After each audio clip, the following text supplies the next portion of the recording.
Hello friends. Good morning everyone. Today I'm going to teach you the binary multiplication. Okay, hopefully you have already solved binary subtractions and additions in a well manner. Okay, today and we'll learn a new topic that is binary multiplications. For that matter, we need to learn some formula. Okay, ते फॉर्म्युले कोणते आहेत बघा. Simple ज्या पद्धतीने आपण multiplication करतो तसंच आहे, काहीच नाही आहे. म्हणजे शून्य शून्य काय होतं, म्हणजे 0 into 0 that will be 0, 0 into 1 that will be 0, 1 into 0 that will be 0 आणि परत 1 इंटू 1 दॅट विल बी 1. हे सेम आपण जसं डेसिमलमध्ये मल्टिप्लिकेशन करतो त्याच पद्धतीने मल्टिप्लिकेशन आहे, खूप सिंपल आहे. ओके, आपण एक्झाम्पल सॉल्व्ह करूया. मी इथे एक एक्झाम्पल घेतलं आहे 4 टाइम 1 इंटू 2 टाइम 1.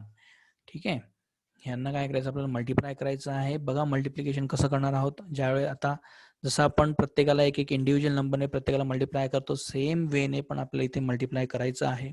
सगळ्यात पहिले हा जो इथे तुम्हाला 1 दिसतो आहे, या 1ला मी काय करणार आहे, या 1ने मी सगळ्यात पहिले ह्या पूर्ण नंबरला मल्टिप्लाय करणार. ओके, 1ने ह्या सगळ्याला मल्टिप्लाय केलं तर आन्सर काय येणार आहे, 1 into 1 answer is be 1. Same परत ह्या 1ने ह्या 1ला मल्टिप्लाय केलं तर आन्सर काय येईल इथे 1. सेम इथे पण आन्सर 1 येईल, इथे पण आन्सर काय येईल 1 येईल.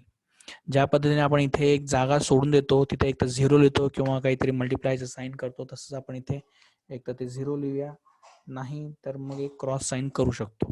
ओके, त्याच्यानंतर आता नेक्स्ट इथे दिलेला आहे 1. आता ह्या 1ने तुम्हाला ह्या परत ह्या चारही नंबर्सला काय करायचं, मल्टिप्लाय करायचं आहे. सेम पद्धत, सेम मेथड जशी आपण डेसिमलमध्ये करत असतो साध्या पद्धतीने, इथे पण आन्सर काय येणार आहे तुमचं 1 1 1 1च येणार आहे. ओके, आता नेक्स्ट स्टेप जशी आपण इथे ॲडिशन करतो, सेम इथे पण तुम्हाला ॲडिशन करायची. आता ही बायनरी ॲडिशन, एवढं विसरू नका. ओके, हे सिम्पल ॲडिशन नाही आहे, दिस इज अ बायनरी ॲडिशन. म्हणजे आता हा 1 आहे, इथे काहीच नाही आहे, त्याच्यामुळे इथं आन्सर काय येणार आहे ते 1 येईल. 1 प्लस 1. ठीक आहे, आपण ॲडिशनच्या वेळेस तुम्हाला सांगितलं तर 1 प्लस 1 काय येत असतं, इथे नेहमी 0 येत असतं.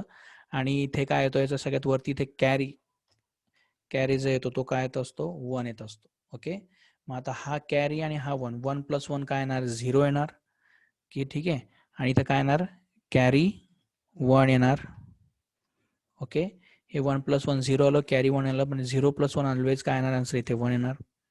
इथे सेम 1 प्लस हा आन्सर कॅरी आणि हा 1, कॅरी 1 आणि हा 1, याचं 1 प्लस 1 काय येणार आन्सर ऑलवेज 0 येणार. ठीक आहे, आणि इथे इथे कॅरी काय येणार त्याचा 1 येईल.